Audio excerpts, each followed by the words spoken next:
하나님 아버지의 말씀은 역대하 13장의 말씀입니다.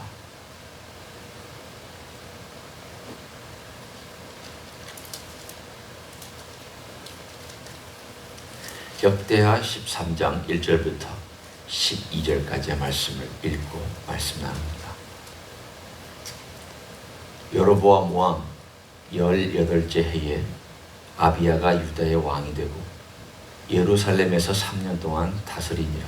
그의 어머니 이름은 미가야요 기브아의 사람 우리엘의 딸이더라.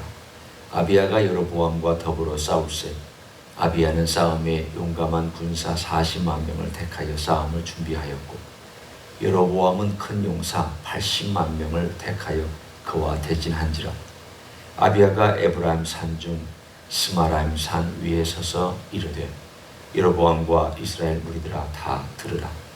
이스라엘 하나님 여호와께서 소금 언약으로 이스라엘 나라를 영원히 다윗과 그의 자손에게 주신 것을 너희가 알 것 아니냐.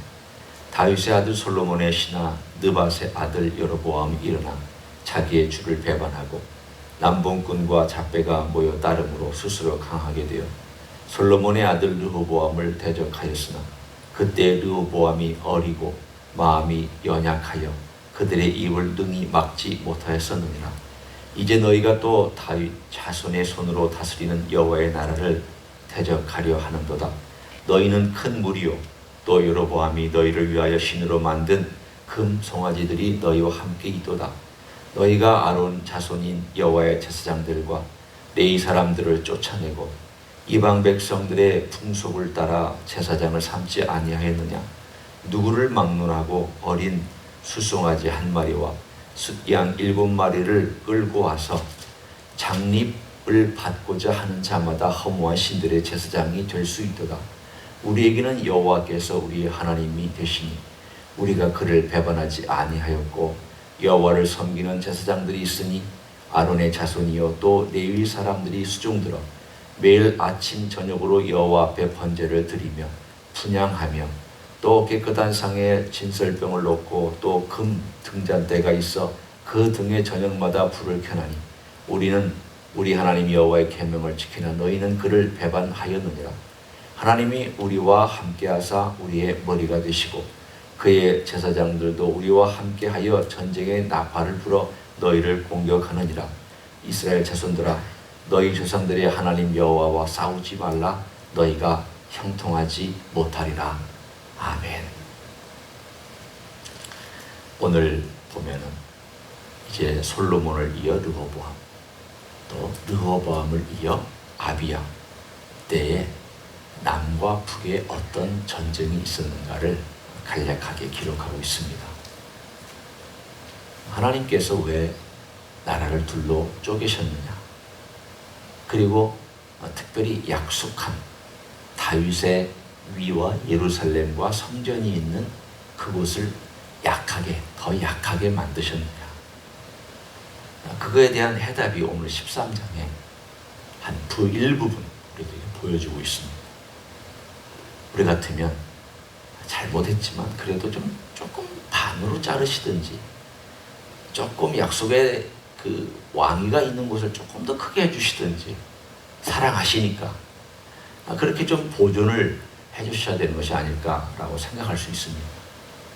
하나님은 역으로 북쪽을 더 크게 해버리시고 남쪽은 더 작게 해버리셨습니다. 오늘 그 이야기를 해줍니다. 여로보암, 르호보암, 그리고 또 그 아들 아비야 때에 전쟁이 계속 있었습니다. 아비야는 열왕기상에는 아비얌이라고 나오고 여기는 아비야라고 나오는 같은 사람입니다. 이 사람은 열왕기서에서 평가하기를 선한 왕이 아닙니다.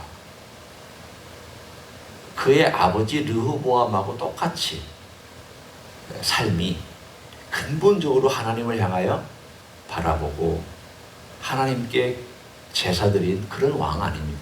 3년을 다스렸는데 그 평가는 악하다 이렇게 평가가 나와 있습니다. 그런 점에서 볼 때 오늘 이 13장에 우리가 읽은 이 내용을 보면 이 사람은 되게 경건한 사람인가 보다. 그리고 평소에 하나님을 많이 의지하는 왕인가 보다라고 오해할 수 있습니다. 두 기록을 우리가 이렇게 놓고 비교해 보면 이 사람도 일반 악한 왕과 다를 바가 없는 사람이었습니다. 곧 자기 아버지 르호보암과 같은 종류의 왕이었습니다. 어떤 왕? 다른 말이 아니라 정말 자기가 절실하면 하나님을 찾지만 평소 때는 전혀 하나님을 찾지 않는 왕. 전쟁과 같은 큰 위기가 닥치면 하나님께 와서 하나님 도와달라. 하지만 그러나 평상시에는 하나님을 별로 구하지 않는 왕. 그게 악한 왕입니다. 더 악한 왕도 있습니다. 물론 전혀 위기 때 찾지도 않는, 갈수록 나중에 보면 유다 왕 중에도 갈수록 점점 더 악해지고 점점 더 타락해서 다윗 왕 때부터 내려왔다가 조금 부흥해서 올라간 왕들이 있지만 더 내려가고 그 다음 때는, 그래서 나중에는 전체적인 이 곡선 그래프를 보면은 이렇게 산 정상에서 하락되어서 나중에 유다가 멸망할 때에는 맨 밑바닥에 딱 하고 도달할 정도까지 계속 이렇게 엎치락 뒤치락 하다가 내려갔습니다. 그래도 여기서 악하다는 것은 하나님을 구할 때는 있었습니다.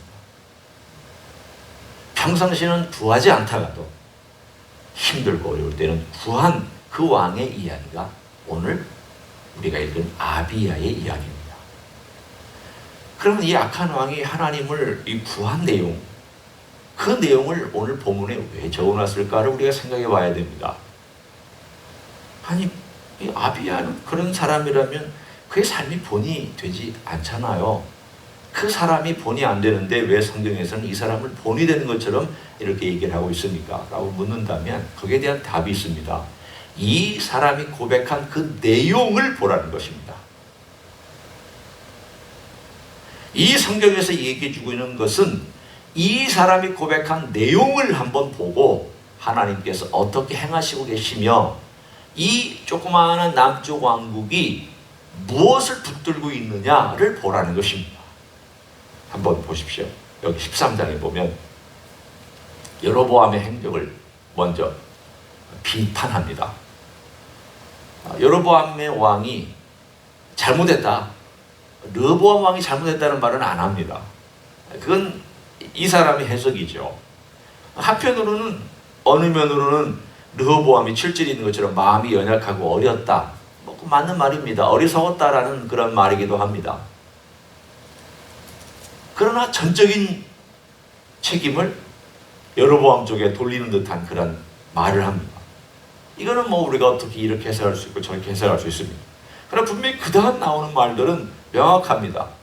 여로보암이 제사장을 삼을 때에 아무나 삼았다는 것과 또한 레위 사람들과 정통적인 제사장 지파를 다 쫓아냈다는 것, 이건 역사적인 사실입니다. 그래서 그들이 다 도망 나와서 남쪽으로 내려왔습니다. 그래서 우리가 나왔던 것처럼 남쪽에는 큰 부흥이 3년 동안 있었습니다.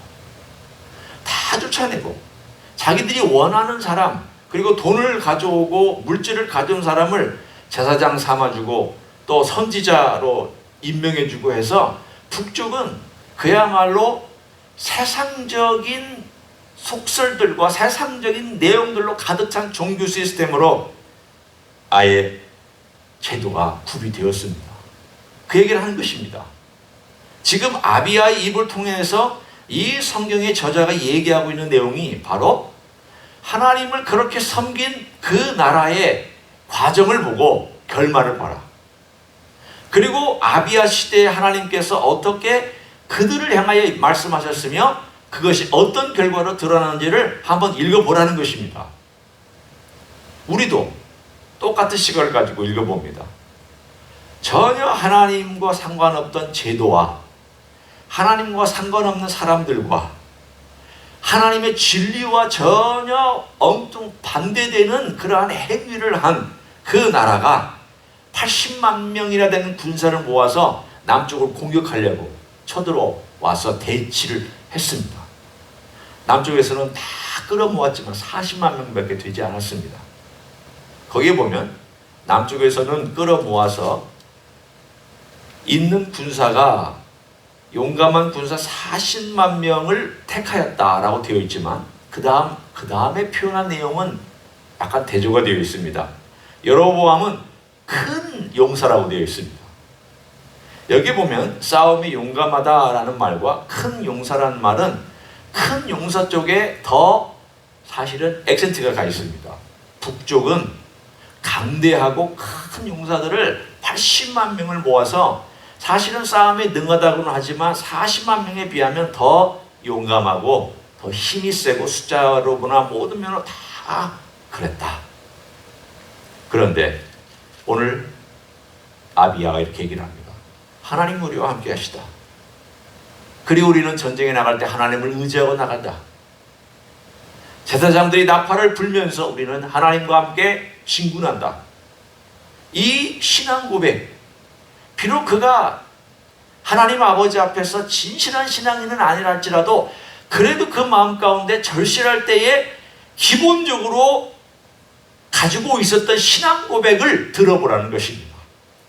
하나님께서 비록 악한 왕이라도 하나님을 향하여 진실히 고백하고 의지하려고 하는 왕을 어떻게 돕느냐. 또한 하나님을 의지하지도 않고 군대의 힘으로 억압하고 전쟁을 치르려고 하는 북쪽의 왕국에 대해 하나님이 어떻게 처리하시느냐. 두 가지를 대조해서 보라는 것입니다. 오늘 여기에 우리가 12절까지 읽었을 때에는 그 결과가 나오지 않았습니다. 13절 14절 이렇게 나옵니다. 여로보암이 유다의 뒤를 둘러 복병하였으므로 그 앞에는 이스라엘 사람들이 있고 그 뒤에는 복병이 있는지라.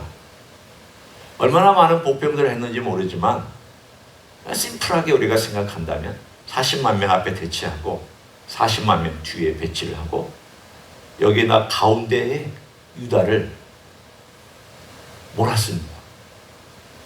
만약 전쟁이 이렇게 일어나면 전쟁은 기본적으로 몰린 자들이 지게 되어 있습니다. 그때에 14절에 유다 사람이 뒤를 돌아보고 자기 앞뒤의 적병으로 말미암아 여호와께 부르짖고 제사장들은 나팔을 부니라. 오늘 강조하고 있는 내용이 바로 이것입니다. 여호와께 부르짖고, 첫째, 제사장들은 나팔을 불었다. 왕뿐만이 아니라 모든 유다 사람들과 모든 40만 명이 왕의 설교를 듣고 그리고 나서 그들이 둘러싸여 있는 이 위기의 상황 가운데 하나님께 부르짖었다. 하나님께 기도했다. 하나님 여호와여 도와주십시오. 우리는 지금 적병에 둘러싸여 있습니다. 지금 이길 수 없는 위기 가운데 빠져 있습니다. 우리를 불쌍히 여겨달라고 그들이 부르짖고 나팔을 불었습니다. 그랬더니 15절 유다 사람이 소리 지르매 유다 사람이 소리 지를 때에 하나님이 여로보암과 온 이스라엘을 아비야 유다 앞에서 치셨다 라고 되어 있습니다. 유다 군대가 잘 싸워서 이겼다가 아니라 하나님께서 그 군대를 치셨습니다. 아마도 천군 천사를 동원해서 하나님이 치셨을 것입니다. 다른 자연적인 어떤 내용이 나오지 않았기 때문에 치셨다는 말은 보통 우리가 그렇게 해석할 수 있습니다. 오늘 여기 나와 있는 부르짖었을 때 그리고 그 다음에는 소리를 질렀을 때 얼마나 위기 가운데 있었으면 그들이 고함을 지르며 여호와의 이름을 불렀을까. 그 불은 그대로 하나님께서 응답해 주셨습니다. 오늘 우리에게 주신 메시지가 이것입니다. 후대의 모든 사람들에게 이 이야기와 이 사건이 있고 나서 한참 뒤에 오는 이스라엘 백성들에게 바벨론의 포로에서 돌아와서 무기력하게 살고 있는 그 세대들에게 하나님께서 누구의 소리를 들으십니까? 적들에 둘러싸이는 가운데 부르짖고 하나님을 간절히 구했는데 아비야가 비록 그렇게 상한 왕이 아니라 할지라도 하나님께 돌아와 그 위기 상황 가운데 부르짖고 군사들이 부르짖을 때에 하나님이 어떻게 응답하셨느냐? 너희도 어떻게 싸워야 되겠느냐? 지금 우리가 싸우고 있는 이 싸움은 이런 세상의 군사들로 둘러싸여 있는 가운데 어떨 때는 혼자 싸우고, 어떨 때는 우리 교회가 같이 싸우고, 어떨 때는 믿는 사람들이 같이 싸워나가는 전쟁과 같습니다. 세상으로 가득 차 있습니다. 이들의 군대는 강력합니다. 이들의 군대는 어둠의 세력과 어둠의 영과 그리고 그들의 조직과 그들의 강력한 위협과 소리와 우는 사자처럼 삼키는 자를 두루 삼키려고 돌아다니는 그러한 사자들로 가득 차 있습니다. 영적 전쟁은 그렇습니다. 그런데 그 영적 전쟁에서 어떻게 이기느냐? 내 힘으로 이기지 못합니다. 절대 이기지 못합니다. 오늘 우리가 이길 수 있는 유일한 길은 하나님이 누구를 편들어 주시느냐에 대한 명확한 해석을 해야 합니다. 아비야가 말한 내용입니다. 저들에게 하나님이 같이 하시느냐, 나와 함께 하시느냐, 명확하게 알아야 됩니다. 하나님이 저들을 도와주시느냐, 나를 도와주시느냐, 명확하게 알아야 됩니다. 하나님이 나를 도와주신다고 확신하면 위기 때 부르짖어야죠. 부르짖어야죠. 하나님 도와주십시오. 하나님이 도와주신다고 약속하셨으니 도와주십시오. 제가 주를 신뢰합니다. 주를 의지합니다. 주님이 나의 편입니다. 주님은 나를 위해 돌아가셨을 뿐만이 아니라 나를 위하신다고 로마서 8장에 말씀하셨으니, 나를 위하신다고 하는 주님의 그 놀라운 강력한 손이 이 삶의 현장의 위기 때에 영적인 싸움에서 나타나게 해주십시오.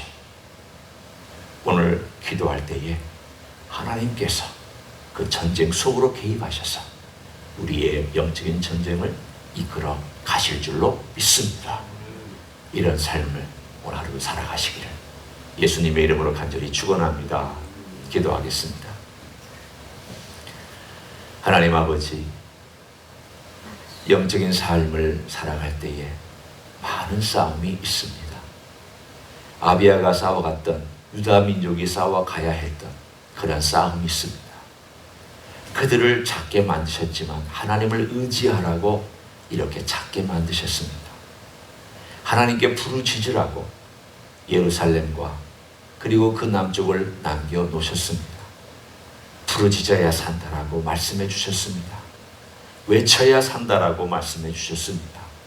하나님 바라보고 주님 바라봐야 이 어려운 어둠의 세상에서 이겨낼 수 있다라고 말씀해 주시니 감사합니다. 오늘도 주님께 부르짖고 외치고 소리 지르며 주님 능력을 의지하며 살아가는 모두가 될 수 있도록 축복하여 주시옵소서. 이제는 우리 구주 예수 그리스도의 은혜와 하나님 아버지의 극진하신 사랑과 성령 하나님 교통하심의 역사가 아비야 때에 일어났던 그 놀라운 사건이 우리의 삶 가운데도 어려운 위기 속에서 일어나게 하시고 주님의 큰 인도함을 받아 날마다 걸어가기를 소원하는 이 자리에 참여한 모든 종들 위해와 주임지 히스교회 위해와 이민교회들과 한국교회들과 선교사님들 위해 이제로부터 영원히 함께 하실지어다. 아멘.